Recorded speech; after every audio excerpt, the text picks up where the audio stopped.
अगर आप लोगों की एज 25 साल की है और आप लोग इन्वेस्टमेंट के लिए ढूंढ रहे हैं कि आप लोगों को स्टॉक मार्केट की तरफ जाना चाहिए या फिर म्यूचुअल फंड्स की तरफ जाना चाहिए, तो मैं आप लोगों को एडवाइस करूंगा कि आप लोगों को म्यूचुअल फंड्स की तरफ जाना चाहिए, क्योंकि म्यूचुअल फंड्स के अंदर जो रिस्क है वो आपको स्टॉक मार्केट के मुकाबले बहुत कम मिलेगा।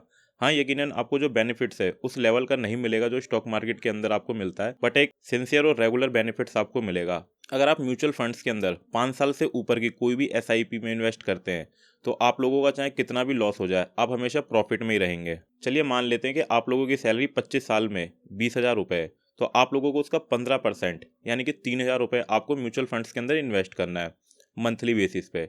और इस एसआईपी को आप लोगों को कम से कम 15 साल या फिर 20 साल के लिए कंटिन्यू रन करना है। अब इसके अंदर आप इंक्रीज कैसे करेंगे अपना अमाउंट? मान लीजिए हर साल आप लोगों की सैलरी इंक्रीमेंट होता है 10% के हिसाब से, तो आप लोगों की जो नई सैलरी होगी उसका 30% आप लोग अगले साल फिर से म्यूचुअल फंड्स के अंदर ही इन्वेस्ट करें। इस तरीके से जिस तरीके से आपकी सैलरी बढ़ती रहेगी वैसे ही आप लोग अपनी इन्वेस्टमेंट को भी बढ़ाते रहें, और 15 साल या 20 साल के बाद आप लोगों के पास एक अच्छा खासा अमाउंट कलेक्ट हो जाएगा। चलिए ये समझते हैं कि जब आप लोग म्यूचुअल फंड्स में इन्वेस्ट कर रहे हैं तो किस टाइम आप लोगों को अपनी इन्वेस्टमेंट को बढ़ा देना चाहिए?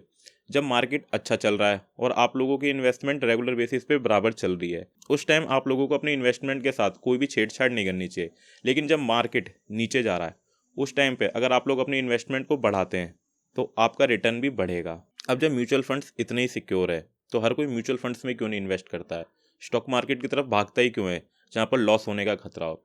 तो म्यूचुअल फंड्स आपके पैसे को इस तरीके से इन्वेस्ट करता है तो जिसके अंदर आपका जो मेजर अमाउंट होगा वो अमाउंट वो लाएगा लार्ज कैप के अंदर, जिसके अंदर रिस्क बहुत कम होगा, बट आपके अमाउंट का कुछ परसेंट हाई रिस्क वाले स्टॉक्स में लगाता है, जिससे कि आप लोग कई बार देखते हैं कि किसी किसी का प्रॉफिट एसआईपी के लास्ट में आते आते उनके एक्सपेक्टेशन से काफ़ी अच्छा होता है। प्लस एसआईपी में आप लोगों को सबसे बड़ा एडवांटेज ये है कि आप लोग इसको अगर 15 या फिर 20 साल तक कंटिन्यू करते हैं तो आप लोग मिनिमम 12 से 15% का उतने रिटर्न की उम्मीद लगा सकते हैं। और एसआईपी एक और जो सबसे बड़ी खासियत है कि आप लोग जितना लंबा इसको चलाएंगे उतना ही आप लोगों को ज़्यादा प्रॉफिट होगा। चाहे आप लोग इसको एफडी से कंपेयर कर लो, मान लीजिए आप लोगों ने एसआईपी करवा रखी 15 या फिर 20 साल की, और 20 साल के लिए आप लोगों ने पैसा उस सेम अमाउंट और रेशियो के साथ आप लोगों ने एफडी में इन्वेस्ट कर रखा है।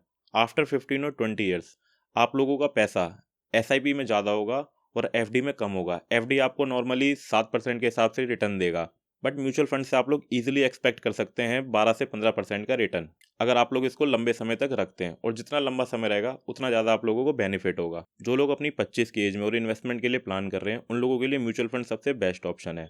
इसके आप लोगों को दो फायदे मिलेंगे। एक तो उसका रिटर्न आपको एफडी से अच्छा मिलेगा अगर आप लोग एफडी के अंदर इन्वेस्ट करते हैं। दूसरा, जो रिस्क आप लोगों को स्टॉक मार्केट के अंदर होता है उस रिस्क से आप लोग दूर रहेंगे, और आप लोगों के पास एक अच्छा खासा टाइम भी होगा कि मार्केट को स्टडी करके और आगे चल के अगर आप लोग स्टॉक्स में इन्वेस्ट करना चाहते हैं तो स्टॉक के अंदर भी इन्वेस्टमेंट कर सकते हैं। तो अगर आप लोग मिनिमम रिस्क के साथ और मैक्सिमम रिटर्न लेना चाहते हैं तो आप लोगों को म्यूचुअल फंड्स की तरफ ही जाना चाहिए। और अगर 20,000 की सैलरी वाला 3,000 रुपये इन्वेस्ट करना चालू करता है तो आने वाले 15 से 20 साल के बाद उसका रिटर्न आप खुद कैलकुलेट कर सकते हैं एसआईपी कैलकुलेटर के अंदर। बाकी अगर इन्फो सही लगी हो तो वीडियो को लाइक और चैनल को सब्सक्राइब जरूर करें इस तरीके की और वीडियोस के लिए।